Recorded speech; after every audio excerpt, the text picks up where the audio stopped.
শুভ সকাল বন্ধুরা, হরে কৃষ্ণ, রাধে রাধে। আশা করছি তোমরা সবাই খুব ভালো আছো, আমিও খুব ভালো আছি। আজকে একটা নতুন ব্লগ ভিডিও নিয়ে তোমাদের কাছে চলে এসেছি। তো বন্ধুরা দেখতেই পাচ্ছ সকালবেলা স্নান করে ঠাকুর ঘরে চলে এসেছি, কারণ আজ হচ্ছে আমার জন্মদিন। তো এবছর 19 বছর হলো আমার। বলতে বন্ধুরা একটা কথা তোমাদের সাথে আজকে শেয়ার করছি যে যবে থেকে আমি গোপাল সেবায় নিযুক্ত হয়েছি বা যবে থেকে আমার কাছে গোপাল সোনারা এসছে, তারপর থেকে না সব কিছুই যেন আমার মানে গোপাল সোনাদের জন্য কিছু না করে থাকতে পারলে কেমন একটা জানি মন খারাপ লাগে। তো সেই কারণেই ভাবলাম যে আজকে যখন আমার জন্মদিন, তো জন্মদিনের উপলক্ষে গোপাল সোনাদের আজকে না হয় ভোগ রান্না করে দিই। তো ভোগ রান্না করে দেওয়ার কথাটা মাথায় আসলে কি বলতো, যেহেতু একা হাতে সমস্ত কিছু করতে হয়, বাজারঘাট করা, সবজিপাতি সব কেনা, সমস্ত কিছু রান্নাবান্না করা, এমনকি বেড়ে গোপাল সোনাদের সামনে ভোগ লাগানো, সবই আমাকে একাই করতে হয়। তো সেই কারণে একটু চিন্তায় পড়েছিলাম, কিন্তু তাও যখন গোপাল সোনার বলে না আশীর্বাদ মাথার ওপর থাকে, তখন কোনো চিন্তা আর থাকে না।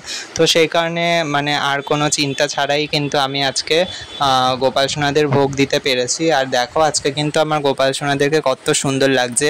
আর গুল্লু সোনাকে কিন্তু দেখো আজকে আমি একটা গ্রিন কালারের কি সুন্দর পার্টি ওয়্যারের ড্রেস পরিয়েছি, দেখতে খুবই মিষ্টি লাগছে। আর তার পাশে রাধারানীকে দেখো বেনুনি করা চুল পরিয়েছি আর এই ড্রেসটা পরিয়েছি।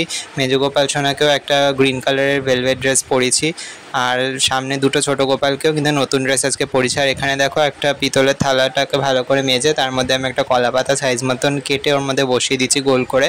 আর এখানে সমস্ত কিছু সবজিপাতি মশলাপাতি সমস্ত কিছু এখানে রাখা রয়েছে, পুরো ঠাকুরঘর ভর্তি, মানে কারণ যেহেতু সব রান্নাবান্না এখন শুরু হবে, তো ওই কারণে।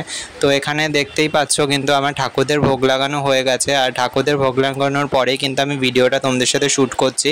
আর এখানে আজকে আমি 16 রকমের আইটেম করেছিলাম। তো তার মধ্যে ছিল আজকে কলমি শাক ভাজা, 5 রকমের ভাজা, তার সাথে ডাল, পনির, তারপর হচ্ছে পটলের দোরমা, ধোকার ডালনা, চাটনি, পায়েস, পাঁপড়, মিষ্টি দই, এগুলো সমস্ত কিছু ছিল, কিন্তু তোমরা এখানে দেখতেই পাচ্ছ। তো যতটা পেরেছি সাজিয়ে গুছিয়ে আর কি গোপাল সোনাদের কাছে দিয়েছি। আর তারপর এটা প্রসাদ হয়ে যাওয়ার পরে কিন্তু আমি এটা নিজে ভোগ প্রসাদটা গ্রহণ করেছি। তো আজকে সারাদিনটা আমার খুবই ভালো কেটেছে এইভাবে গোপাল সোনাদের সাথে, মানে আর কি এইভাবে সেলিব্রেট করলাম গোপালদেরকে নিয়ে। सजे बिहारी मनमोहन तेरी छवि अति प्यारी बंसी बजैया रास रचैया।